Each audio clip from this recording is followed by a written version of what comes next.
So I've just finished Cyberpunk 2077 and the Phantom Liberty DLC. And yes, it was a blast. It's actually a great AAA game, right up there with Grand Theft Auto 5, Skyrim, and yes, I'd put it right up there with Elden Ring too. Well, maybe not as great as Elden Ring, but you know what I mean? It's a really good game. Definitely give it a play. And it's managed to become great, slowly, over the years, in spite of its disastrous launch in 2020.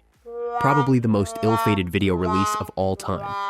So, my hat's off to CD Projekt Red. By making things right, they managed also to make it great.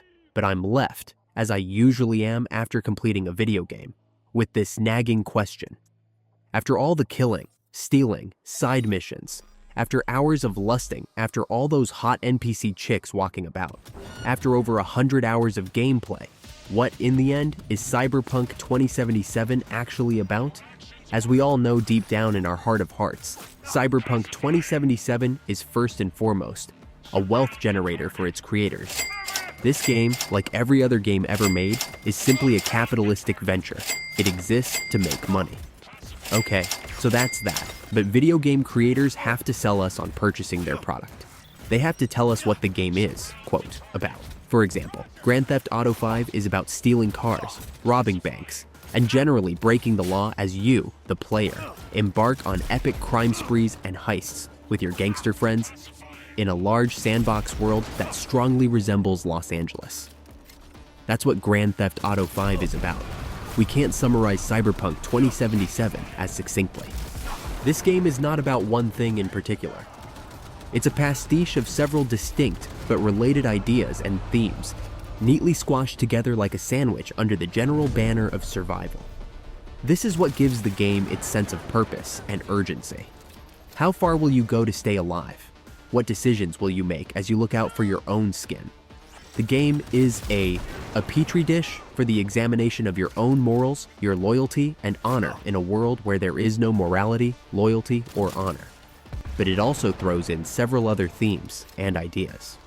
For example, Cyberpunk 2077 is social commentary about what happens when society becomes enslaved to its own technology. There doesn't appear to be anyone in Night City whose body and mind has not been hijacked by some type of electronic enhancement, whose bodies have not been, quote, hacked. So, in many ways, we're already living in the future of 2077. Just look around you. None of the gizmos, gadgets, and technical wonders of 2077 brought about happiness, peace, unity. It has instead wrought violence, conflict, division, and alienation. And so Cyberpunk 2077 gives rise to a dystopian, futuristic world that fails to live up to its technological promises. You could say the same about our world today. All the high tech, all the gizmos, all the wonders and promises of a better tomorrow they offer. Robots, drones, quantum computers, yet true happiness, harmony, peace is nowhere to be found. Cyberpunk 2077 also delves into the metaphysics of consciousness, identity, and memory. Can these attributes be separated from their bodily source? Can they be stored, manufactured, transplanted, preserved, or commodified as any physical object? In this sense, Cyberpunk 2077 is very much like Blade Runner, except in this world, everyone is to some degree a replicant. Consciousness is fluid, memories are for sale, identities customizable. Is there someone else living in my head? Cyberpunk 2077 is also, ostensibly, about family, loyalty, and the identities formed by the bonds of the clan, the government, the corporations, and the gangs. We're like wolves. We identify only with the pack. We must choose which pack we will give our allegiance to. Depending on who's winning, we are amenable to switching sides, survival, and all that. We are not free to be alone. V and Johnny are bound, like quarks inside a proton. We cannot exist alone. No one can live off the grid, because the grid is other people. So we must choose sides and be prepared to switch if your own survival requires you to do so. Life must be lived within the confines of the group. And in the dystopian world of Night City, what ties society together and what tears them apart at the same time is the comforting emptiness of consumerism. Perhaps nothing better symbolizes the decay, corruption, and waste of this world than the heaps and mounds of garbage that litter the landscape. Mile after mile, nothing but garbage, waste. All evidence of a society obsessed with nothing but an insatiable appetite for more. We see no evidence of technology making life better in the game. We only see evidence of its disposable nature. Cyberpunk 2077 is thus an indictment about the failures of capitalism, its excesses, and the gross social and economic inequality it inevitably brings. I say inevitable because if capitalism ever wrought social and economic equality to the world, it would become something else. It would become communism. Capitalism, by its very nature, cannot bring about social or economic equality. Capitalism requires winners and losers.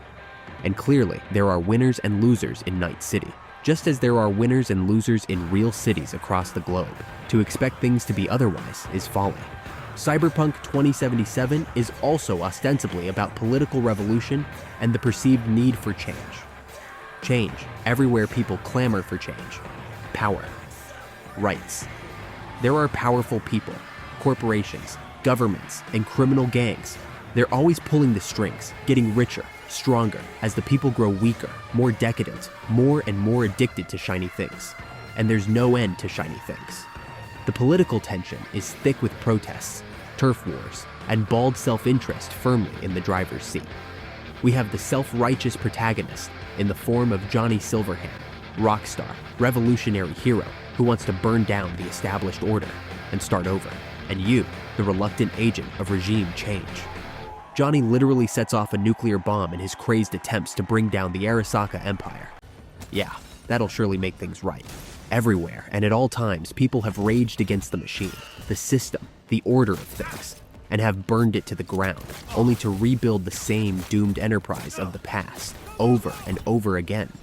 And so it goes, even in video games. No new worlds are ever created. Nothing really changes. Yet, Cyberpunk 2077 is also about ethical behavior in an unethical world. The game requires you to commit unethical acts as you attempt to make your way toward an ethical conclusion to your dilemma. It's a morality game that requires you to become immoral. You are a good guy who must do terrible things. You leave behind a trail of dead bodies, widows, fatherless children, and innocent people to advance your own selfish goals. We are urged to make right and morally justified decisions while committing wrong and immoral acts.